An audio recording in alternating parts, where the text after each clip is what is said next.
C'est mon histoire, c'est là mon chant. Louez mon sauveur le jour durant. Come on. Bonjour, Donald Pitcher ici. Dans cette 14e vidéo de la série C'est mon histoire, nous allons parler de l'appel de Dieu dans le monde d'aujourd'hui. Nous partagerons également un beau chant et nous entendrons le témoignage de quelqu'un qui a servi Dieu pendant de nombreuses années d'une manière unique. Mais attendez une seconde.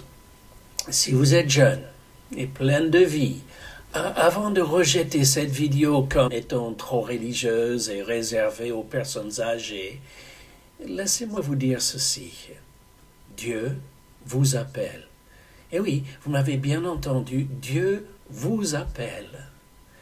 Donc, si vous restez avec moi quelques minutes, je vous en dirai plus sur ce qui vous appelle à faire. Il y a des personnes particulières qui ont été appelés par Dieu à des tâches particulières. Les pages de la Bible en sont pleines. Par exemple, Dieu a pris un garçon juif dont les grands frères étaient assez jaloux de lui pour le vendre comme esclave. Et il l'a transformé en gouverneur de l'Égypte, sauvant à la fois son nouveau pays et sa propre famille des effets d'une grande famine. Évidemment, c'est l'histoire de Joseph. Il a pris aussi Moïse, meurtrier, surnois, qu'il a transformé en un leader courageux qui serait l'instrument de Dieu pour libérer son peuple de l'esclavage. Il a choisi un jeune berger improbable et l'a élevé non pas seulement pour être le roi David, mais pour être appelé un homme d'après le cœur de Dieu. Il a pris une jeune fille, il l'a choisie, Marie, pour être la mère de son fils qui porterait le salut au monde. Plus tard, après le récit biblique de la vie, de la mort et de la résurrection de Jésus, ses disciples ont été cruellement persécutés. Parmi les persécuteurs, un des plus redoutés, Saul de Tarse, avait été chargé d'aller à Damas et d'arrêter tous ceux qui adhéraient aux enseignements de Jésus pour les emmener captifs à Jérusalem.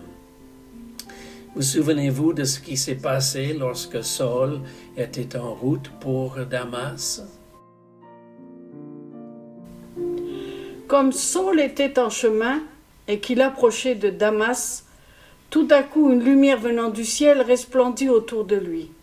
Il tomba par terre et il entendit une voix qui lui disait « Saul, Saul, pourquoi me persécutes-tu » Il répondit « Qui es-tu, Seigneur » Et le Seigneur dit « Je suis Jésus que tu persécutes. Il te serait dur de regimber contre les aiguillons. » Tremblant et saisi d'effroi, il dit « Seigneur, que veux-tu que je fasse » Et le Seigneur lui dit « Lève-toi, entre dans la ville et on te dira ce que tu dois faire. » Les hommes qui l'accompagnaient demeurèrent stupéfaits. Ils entendaient bien la voix, mais ils ne voyaient personne. Saul se releva de terre, et quoique ses yeux fussent ouverts, il ne voyait rien. On le prit par la main, et on le conduisit à Damas. Il resta 3 jours sans voir, et il ne mangea ni ne but. Or, il y avait à Damas un disciple nommé Ananias. Le Seigneur lui dit dans une vision « Ananias » et il répondit « Me voici, Seigneur ». Et le Seigneur lui dit « Lève-toi, va dans la rue qu'on appelle la droite, et cherche dans la maison de Judas un nommé Saul de Tarse. » Car il prit, et il a vu en vision un homme du nom d'Ananias, qui entrait et qui lui imposait les mains, afin qu'il recouvrât la vue. Ananias répondit « Seigneur, j'ai appris de plusieurs personnes tous les maux que cet homme a fait à tes saints dans Jérusalem. Et il a ici des pouvoirs de la part des principaux sacrificateurs pour lier tous ceux qui invoquent ton nom. » Mais le Seigneur lui dit, « Va, car cet homme est un instrument que j'ai choisi pour porter mon nom devant les nations, devant les rois et devant les fils d'Israël. Et je lui montrerai tout ce qu'il doit souffrir pour mon nom. » Ananias sortit, et lorsqu'il fut arrivé dans la maison, il imposa les mains à Saul, en disant, « Saul, mon frère, le Seigneur Jésus qui t'est apparu sur le chemin par lequel tu venais, m'a envoyé pour que tu recouvres la vue et que tu sois rempli du Saint-Esprit. » Au même instant, il tomba de ses yeux comme des écailles, et il recouvra la vue. Il se leva et fut baptisé, et après qu'il eut pris de la nourriture, les forces lui revinrent. Saul resta quelques jours avec les disciples qui étaient à Damas. Maintenant, si vous écoutiez attentivement, il y avait deux personnes appelées à des tâches spécifiques dans ce passage. D'abord Ananias, qui émerveillé fut envoyé pour imposer les mains à Saul, lui redonnant la vue et lui permettant aussi d'être rempli du Saint-Esprit. Et ensuite Saul, qui sera rebaptisé un peu plus tard Paul, lui, le méchant persécuteur, qui va maintenant devenir l'instrument choisi de Dieu pour porter le nom du Seigneur aux nations païennes et à leurs chefs. Il sera même appelé à souffrir pour l'honneur de celui à qui il s'était opposé. Maintenant, vous pensez peut-être, très bien Donald, ainsi Dieu a choisi des personnes spécifiques pour des tâches spécifiques, mais qu'est-ce que cela a à voir avec moi? D'accord, patientez-vous encore un peu et nous reviendrons à vous. Mais tout d'abord, je veux juste souligner que l'appel des personnes spécifiques à des tâches spécifiques ne s'est pas arrêté à la dernière page de la Bible. Tout au long de l'histoire, depuis lors, il y a eu de telles personnes. Les pères de l'Église, Augustin, puis plus tard les réformateurs, les révivalistes et grands évangélistes. Maintenant, vous ne serez peut-être pas appelés à remplacer David Livingstone ou Albert Schweitzer ou Billy Graham, mais avant de pousser un grand soupir de soulagement, je dois vous dire que vous n'êtes pas tiré d'affaire. Du moins pas si vous vous considérez comme chrétien. Parce que voyez-vous, il y a un double appel à tout le monde, partout, indépendamment des appels spécifiques auxquels nous avons déjà pensé. Si vous êtes chrétien aujourd'hui, c'est parce que vous avez déjà répondu à la première partie de cet appel double. L'appel de Jésus à se détourner du péché, à se repentir et à croire en son sacrifice sur la croix du Calvaire pour ôter les péchés du monde. Et voici maintenant comment Jean, dans son évangile, cite Jésus parlant de cet appel. « Mais moi, quand je serai élevé de terre, j'attirerai tous les hommes à moi. » Ainsi, le premier appel nous attire aux pieds de Jésus dans une humble repentance, demandant sa miséricorde et son pardon, l'invitant dans nos cœurs et ainsi naissant dans une vie nouvelle parce que son esprit entre dans notre esprit et nous naissons de nouveau. Mais l'appel de Dieu ne s'arrête pas là. Ce serait comme mettre au monde un bébé et l'abandonner à lui-même, ce qui serait totalement impensable. Quelle est donc la seconde partie de cette double vocation? Si nous sommes véritablement chrétiens, nous devons comprendre d'où vient ce terme chrétien. La Bible nous dit que c'est dans la ville d'Antioche que le mot chrétien a été donné pour la première fois aux croyants en Jésus. C'était comme un surnom signifiant « petit Christ », parce que les croyants étaient comme Jésus. Et c'est précisément le deuxième appel pour les croyants, pour tous les chrétiens, à être des imitateurs de Jésus, notre divin modèle. Voici comment Jésus le dit. En vérité, je vous le dis, si le grain de bleu qui est tombé en terre ne meurt, il reste seul. Mais s'il meurt, il porte beaucoup de fruits. Celui qui aime sa vie la perdra, et celui qui hait sa vie dans ce monde la conservera pour la vie éternelle. Si quelqu'un me sert, qu'il me suive. Et là où je suis, là aussi sera mon serviteur. Si quelqu'un me sert, le Père l'honorera.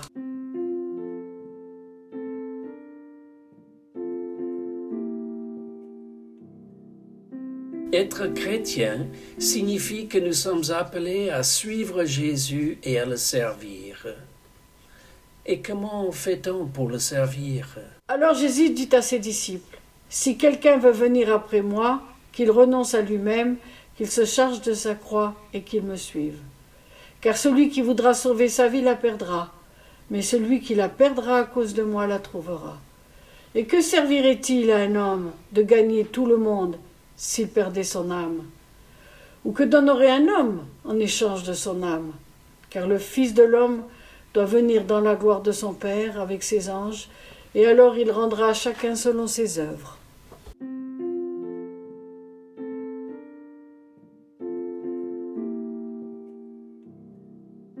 Alors, à quoi Jésus vous appelle-t-il? D'abord, se renier, renoncer à soi-même. Qu'est-ce que cela implique? En refusant la mentalité du « moi d'abord » si répandue dans le monde aujourd'hui. Depuis des décennies, les normes d'une société autrefois centrée sur des principes enracinés dans la Bible ont été ciselés, alors que de plus en plus le message dans les médias, la publicité, les films et partout est devenu « si cela vous convient, si cela vous fait envie, faites-le. C'est votre vie après tout, faites comme bon vous semble. » C'est un contraste écrasant avec le renoncement à nous-mêmes que Jésus nous demande. Prenez soin de votre réputation. Pour le disciple de Jésus, la seule réputation qui compte, c'est sa réputation. Seul compte ce que les gens pensent de notre maître et non pas ce qu'ils pensent de moi. Puis il dit que ses disciples doivent prendre leur croix. Qu'est-ce que cela peut signifier? Peut-être que pour certains, cela va impliquer renoncer à une promotion professionnelle ou même perdre un emploi, refusant de se compromettre avec un patron malhonnête. Dans certains endroits aujourd'hui, cela signifie préférer être arrêté pour ne pas rester silencieux pendant que des innocents sont massacrés. Pour d'autres, la croix implique de supporter la faim plutôt que de voler ce qui n'est pas à vous, ou se mettre en danger pour sauver quelqu'un de plus faible que moi. La croix était le lieu où on s'est moqué de Jésus. Et vous aussi, vous risquez d'être la cible de moquerie. Pendant que Jésus agonisait sur la croix, les soldats pilleurs jouaient pour récupérer ses vêtements. La croix peut impliquer que vos biens seront saisis égoïstement, peut-être même devant vos yeux souffrants. Et avant d'arriver à la colline où sera érigée votre croix, vous serez peut-être si profondément écrasé par son poids que seule la grâce de Dieu notre Père, en envoyant quelques Simons de Cyrène pour vous aider, vous permettra d'arriver à votre Golgotha. Pourtant, si tu veux toujours être chrétien, les paroles de Jésus résonneront encore dans ton cœur. Suis-moi, suis-moi, suis-moi. Que fais-tu de ta vie? Suivez-vous Jésus? Ou êtes-vous comme la foule des gens respectables, parfois même religieux, qui ne voient pas d'inconvénient à croire en Dieu et qui acceptent même au moins les parties agréables de la Bible, mais qui évitent tout ce qui est radical, préférant rester respectueusement raisonnable. N'écouterez-vous pas Jésus vous dire qu'il vaut mieux perdre sa propre vie que de gagner le monde entier, mais perdre son âme? Dans quelques instants, vous entendrez le témoignage de mon amie Irène, qui a donné toute sa vie à suivre Jésus. Mais avant de faire cela, je veux que nous écoutions une histoire très triste de l'Évangile. Comme Jésus se mettait en chemin, un homme accourut et se jeta à genoux devant lui. « Bon maître, lui demanda-t-il, que dois-je faire pour hériter la vie éternelle ?» Jésus lui dit, « Pourquoi m'appelles-tu bon? Il n'y a de bon que Dieu seul. Tu connais les commandements. Tu ne commettras point d'adultère, tu ne tueras point, tu ne déroberas point, tu ne diras point de faux témoignages, tu ne feras tort à personne. Honore ton père et ta mère. » Il lui répondit, « Maître, j'ai observé toutes ces choses dès ma jeunesse. » Jésus, l'ayant regardé, l'aima et lui dit, « Il te manque une chose. Va, vends tout ce que tu as, donne-le aux pauvres, et tu auras un trésor dans le ciel. Puis viens et suis-moi. » Mais, affligé de cette parole, cet homme s'en alla tout triste, car il avait de grands biens.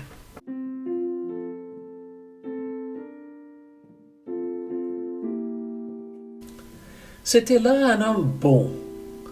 Il avait honoré les lois de Dieu depuis son enfance, mais face à l'œil de Jésus qu'il aimait, il s'en va tout triste, car sa quête de richesse passe avant tout. Maintenant, qu'il n'y ait pas d'erreur ici, Jésus ne dit pas que si vous êtes pauvre, vous êtes saint, et que si vous êtes riche, vous êtes perdu. Il désire avoir la première place dans votre vie, dans votre cœur. Il y a des pauvres avides et égoïstes, il y a des riches qui sont généreux. Tous deux doivent apprendre à ne faire confiance ni aux richesses que les riches ont obtenues, ni à celles que les pauvres aspirent à posséder. Ils doivent tous deux écouter ce que le Saint-Esprit vivant en eux exige de leur conscience. Laissez-moi vous poser la question une fois de plus. Que faites-vous de votre vie? Suivez-vous Jésus? Une dernière chose est à souligner concernant l'appel de Jésus sur nos vies. C'est que suivre Jésus exige la foi, parfois une foi aveugle, dans une obéissance totale. Nous ne savons pas toujours où notre Seigneur nous emmène. Nous savons seulement qu'il nous aime et que nous pouvons lui faire confiance. Notez la réponse des deux premiers disciples que Jésus a appelés à le suivre, alors qu'il était sur le point de commencer son ministère terrestre. Comme il passait le long de la mer de Galilée, il vit Simon et André, frères de Simon, qui jetaient un filet dans la mer, car ils étaient pêcheurs. Jésus leur dit, « Suivez-moi, et je vous ferai pêcheurs d'hommes. » Aussitôt ils laissèrent leur filet et le suivirent.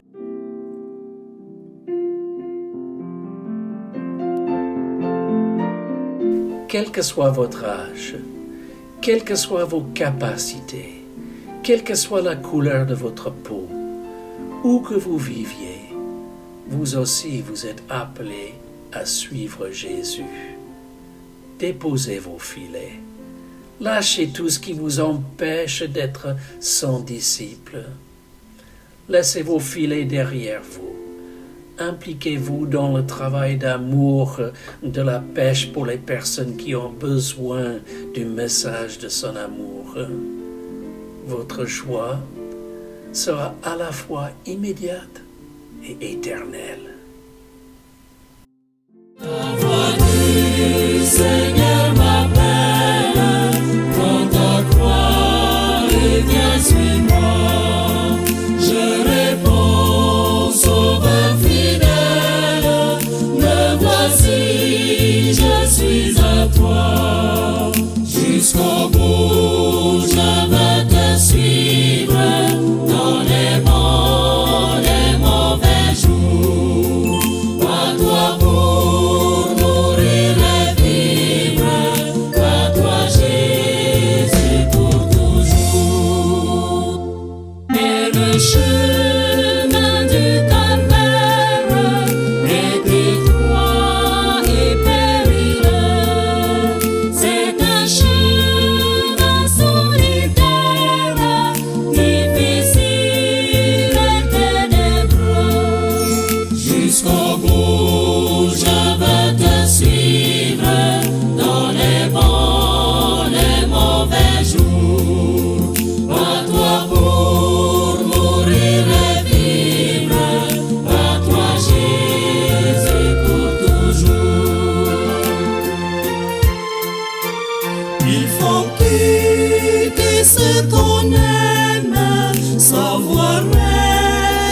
les jours même, tu mon être méprisé.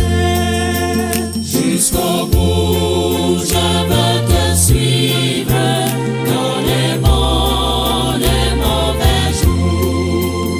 À toi pour mourir et vivre, à toi Jésus pour toujours. Oui, perdre sa propre vie, consentir à n'être rien, n'avoir que le seul envie, aimer Jésus le seul bien. Jusqu'au bout, je veux te suivre dans les bons, les mauvais jours. À toi pour mourir et vivre, à toi Jésus pour toujours. Jésus donne grâce et gloire pour le suivre pas à pas. Avec lui, joie et victoire et bonheur ici-bas. Jusqu'au bout, je veux te suivre dans les bons, les mauvais jours. À toi pour mourir et vivre, à toi Jésus pour toujours.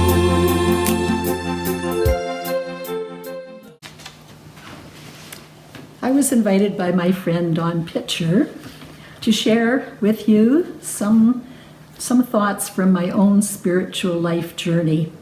I'm 83 years old and I have served all my life as a Salvation Army officer.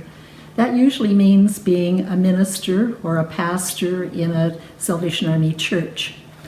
But because of my nursing background and because of the opportunities in so many of our Salvation Army hospitals, my journey, my service has been totally within the healthcare field and in healthcare roles such as nursing, then nursing teacher, then director of nursing, and latterly as the CEO or administrator of several large Salvation Army hospitals.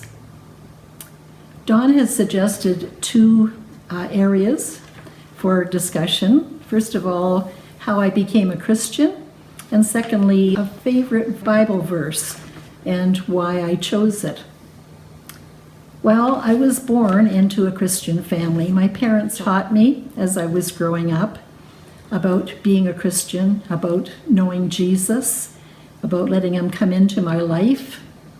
And by their example, they showed me what it is to be a Christian and what it is to live a Christian life. And they taught me that God was always with me.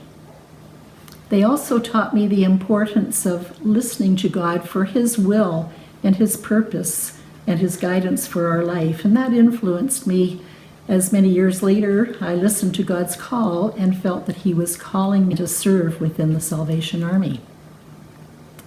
There did come a moment as a little child where I knelt at a chair in our Sunday school room and I accepted the Lord. I asked him to come into my life.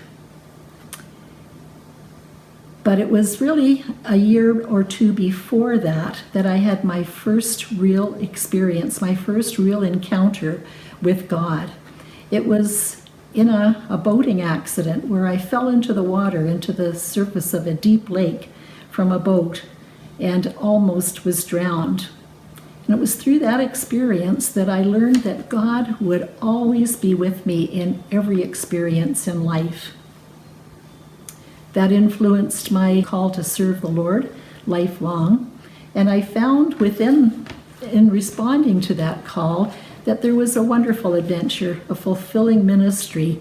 And life has been full of adventure and full of good things, but also of great challenges, especially in those years when I was the CEO of those large hospitals. But you know, God has challenges for every one of us. My biggest challenges during those years related to the large field of health service. There were economic crises, there were people crises, there were so many things that happened to us. And as an example, suddenly in the middle of those years, actually in the year of 2003, our hospital became the epicenter of the terrible SARS pandemic that occurred way back at that time. And we were termed the epicenter because the very first patient with that disease in Canada came to our hospital. And for such a long time, we were in the midst of making decisions, doing our very best to protect people's safety and to save lives. It was a very challenging time indeed. But you know, through that experience and through all of the challenges since then, I have felt God to be my present and my strength each day. Suddenly, in the middle of my years, in my 40s, I was confronted with a life-threatening, a life-challenging experience. I would say a life-shattering experience, because I was faced with the unexpected and deadly diagnosis of breast cancer. There followed many months of tests, surgery, chemotherapy, treatments, setbacks, and uncertainties. There were moments of fear and moments of questioning. But through that whole experience, I knew and felt and believed and realized that God was with me. I felt His strength and I felt His presence, especially in the nighttime, those nights when the side effects of chemo and pain and not knowing the future would all overwhelm me.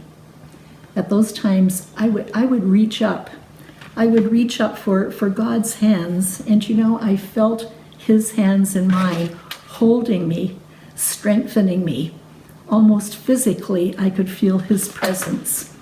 And it taught me and reminded me again that in life's journey, no matter what happens, God is with us if we let Him into our lives.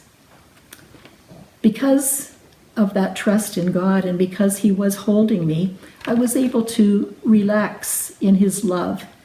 Just like that little girl those years ago when I fell out of the boat and fell into the deep waters.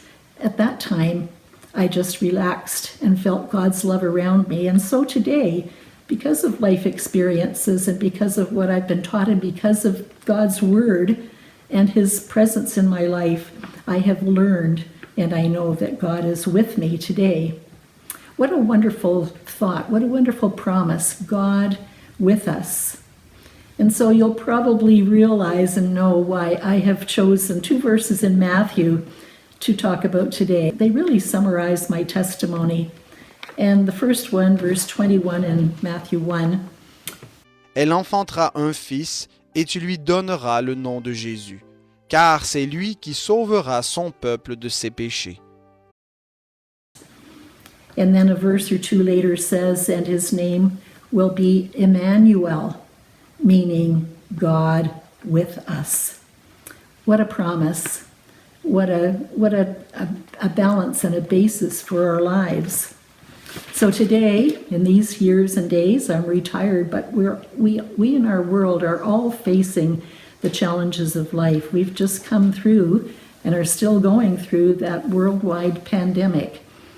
And if that isn't enough for us, we also experience today the threat of nuclear warfare. And our lives are shaking. We wonder what the future would hold.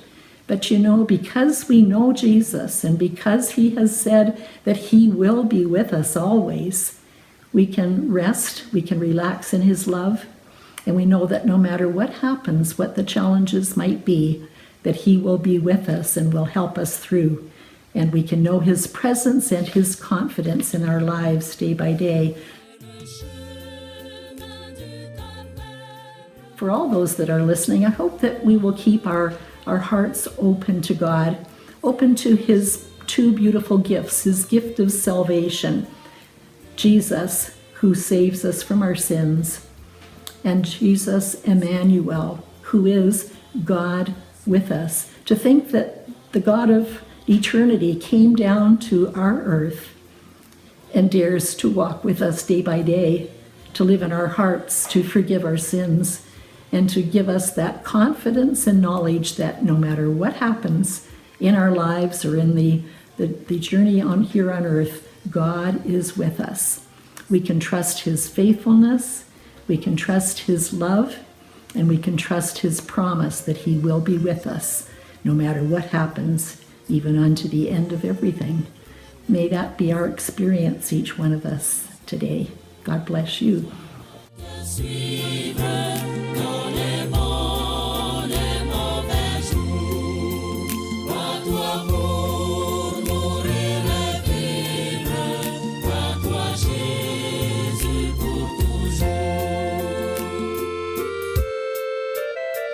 Perdre sa propre vie, consentir à n'être rien, n'avoir qu'une seule envie, aimer Jésus le seul bien.